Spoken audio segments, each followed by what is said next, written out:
You are 31 years old and you are billing $400 an hour, and you are very good at making problems disappear. Not the kind of problems that require a gun or a shallow grave. You've never been that kind of person, but the kind that require 17 phone calls before sunrise, a working knowledge of offshore incorporation law, and the ability to remain perfectly calm when a city councilman calls you from the bathroom of his own fundraiser to tell you he's just made a catastrophic mistake. That is your specialty. Catastrophic mistakes. You've been cleaning them up since you passed the bar at 26. First as an associate at Hargrove and Sloan, then as the youngest partner they'd ever made, and now as the founder of a 3-person firm that technically handles crisis communications and legal consulting, but in practice handles the things that other firms refuse to touch. You are good at this because you understand something most people don't. Every crisis has a window, and the window is always smaller than anyone thinks. In the first hour after a problem surfaces, you can do almost anything. You can redirect narratives, suppress documentation, negotiate silence, buy time. After that first hour, the options begin closing like doors in a hallway, one after another, until you're left with whatever remains. And what remains is almost never good. So you move fast. You always move fast. It is the central discipline of your professional life, and it has made you a very comfortable living. And you have told yourself for years that this is enough, that the work is neutral, that you are simply a technician operating in the space between law and reality, where most people are too frightened or too slow to function. You are sitting at your desk on a Thursday evening in October, reading through a deposition transcript that a pharmaceutical executive's legal team has hired you to analyze when your personal cell rings. Not your work phone, your personal phone, the number you give to perhaps 11 people in the world. The name on the screen is Marcus. Marcus Vane is your oldest friend, the kind of friendship that started in a high school debate club and survived 2 decades of diverging lives. And when you answer, he sounds the way you've never heard him sound before, which is to say, he sounds like someone who has just witnessed a thing they cannot unknow. He tells you that he works for the Castellan family. You know who the Castellan family is.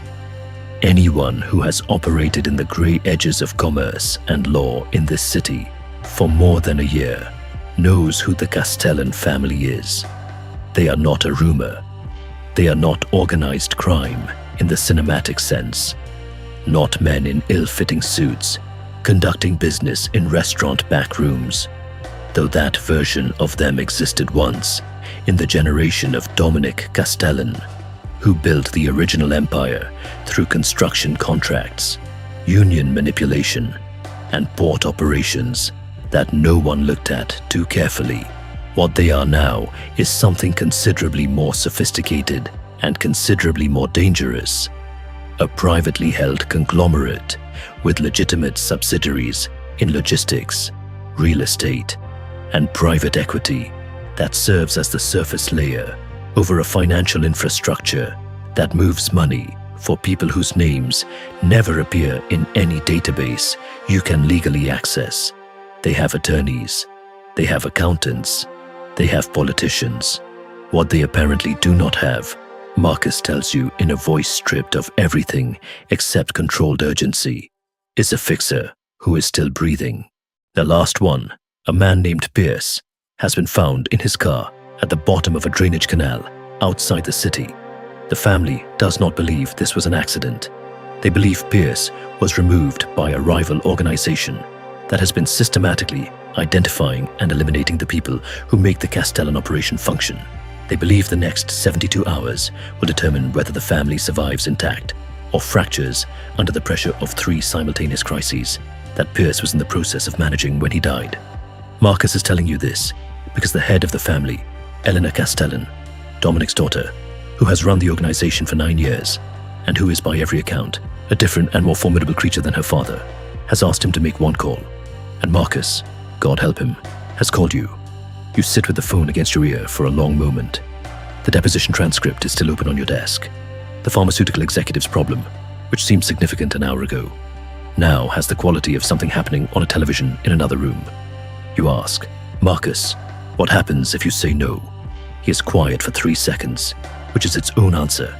Then he says that he doesn't think Elena Castellan takes rejection as a concept that applies to her, and that he is genuinely frightened, and that he is telling you this as your friend, rather than as her employee, and that he is sorry for making this call, but that he did not feel he had a choice. You think about choices for exactly as long as you can afford to, which is not long. You tell Marcus you'll be there in 40 minutes. The meeting takes place in a house in the hills that is legally owned by a Delaware LLC and has 3 men with concealed weapons standing in positions that suggest professional training rather than amateur enthusiasm.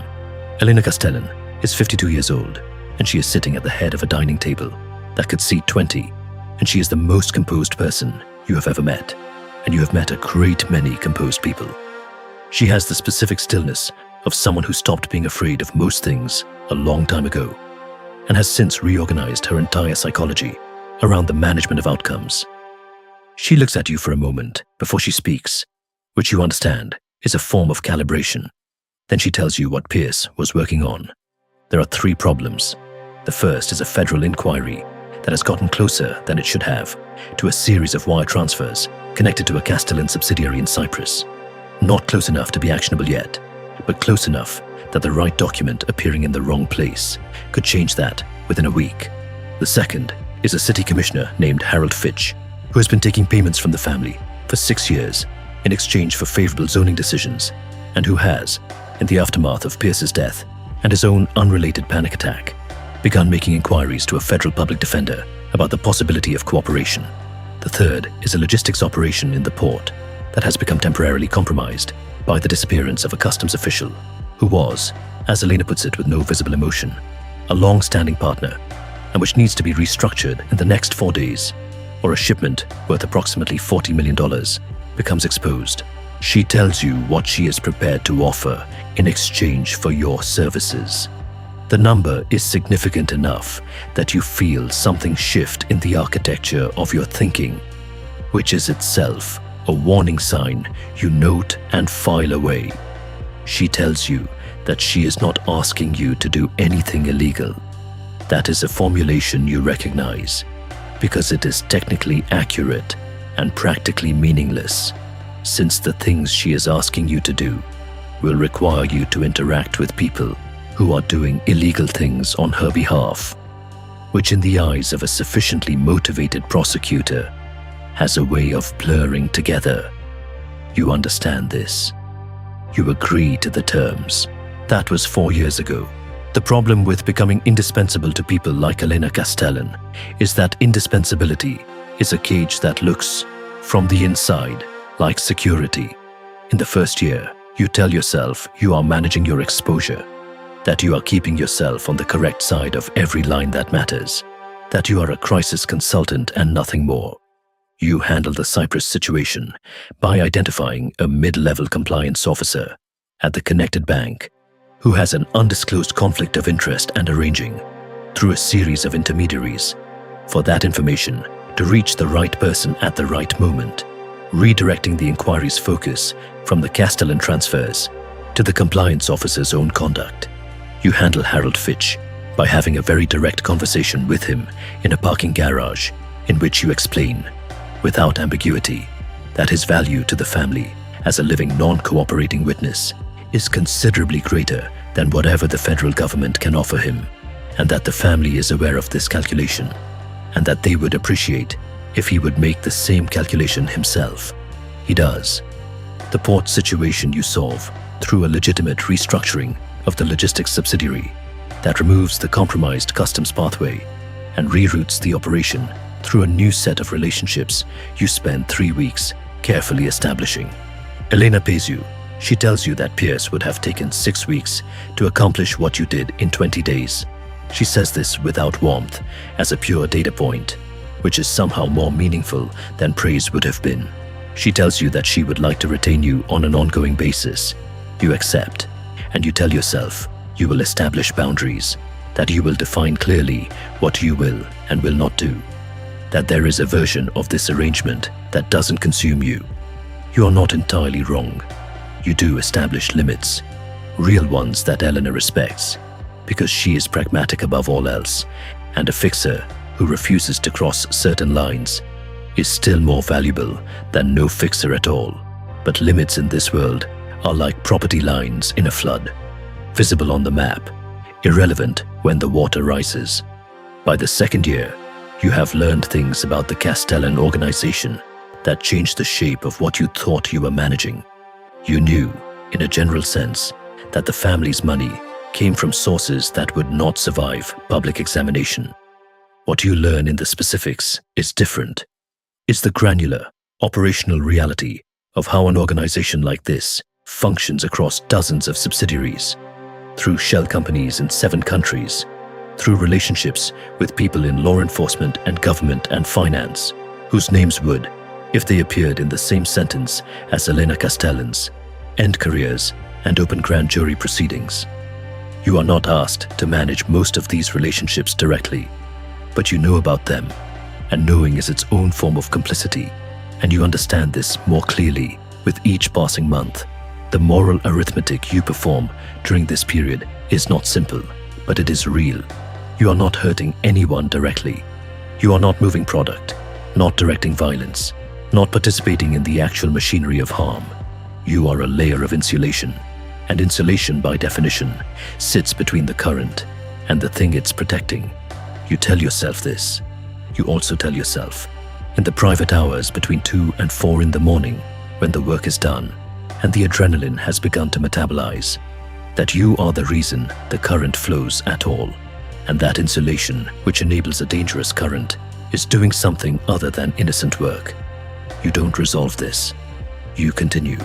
By the 3rd year, you are managing a team, not a large one, 3 people who report to you and who know enough to be useful and not enough to be independently dangerous.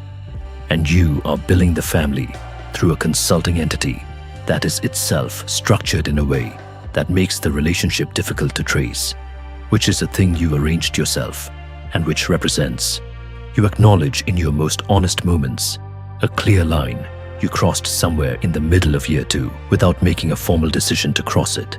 That's how these things happen.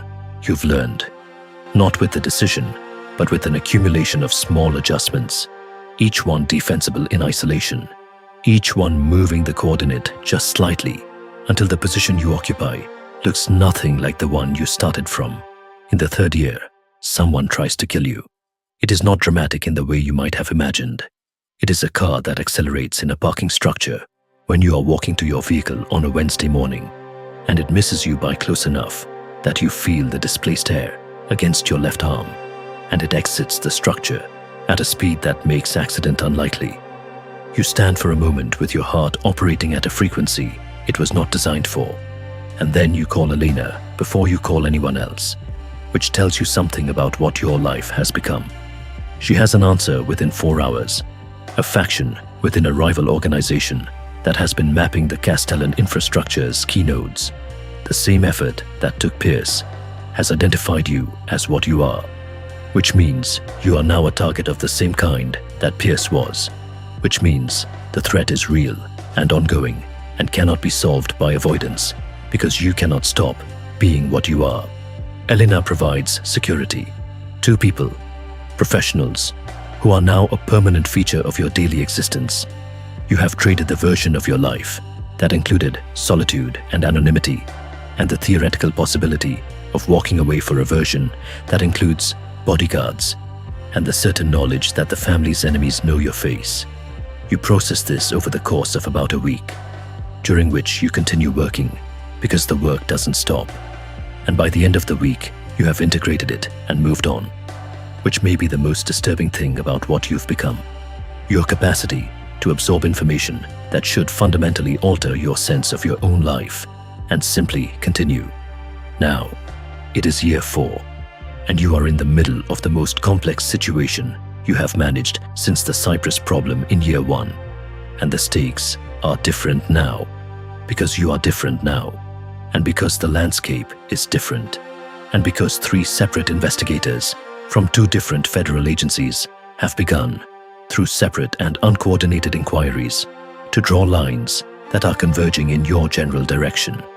You know this, not because you are paranoid, but because you have sources, people inside processes who surface information that affects your clients, and by extension yourself. And the information you are receiving suggests that someone, you don't yet know who, has provided enough material to give the federal government a credible thread that runs from a Castellan subsidiary to an operation to a decision to a person, and that the person at the end of that thread may be you. Elena knows. You had that conversation last Tuesday in a car driving a route chosen to defeat surveillance, and she was as composed as she always is. And she told you that she is taking this seriously, and that the family's resources are oriented toward identifying the source of the information and addressing it. And you understood what addressing it means, and you said nothing because there is nothing to say. Because you are 4 years and approximately $6 million deep into a relationship with a woman who addresses problems the way you address problems, except that her methods include options that yours do not. And you have known this from the beginning and have continued anyway. What you have not told Elena is that you received a call 3 days ago from a number you didn't recognize, and the person on the other end identified themselves as an agent of a federal agency and told you that the investigation is further along than you might think, and that there is a conversation they would like to have with you, and that your window, that word, your word, the one you have lived by, is not unlimited. You have not returned the call. You are thinking about whether you will.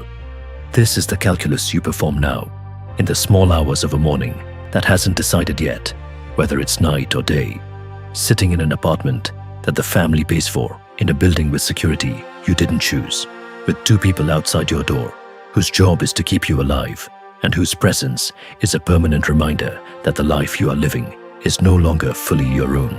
The deposition transcript you were reading 4 years ago, the night Marcus called, would take you 45 minutes to review now. You haven't done work like that in 3 years. You are something else now, something that doesn't have a clean professional name.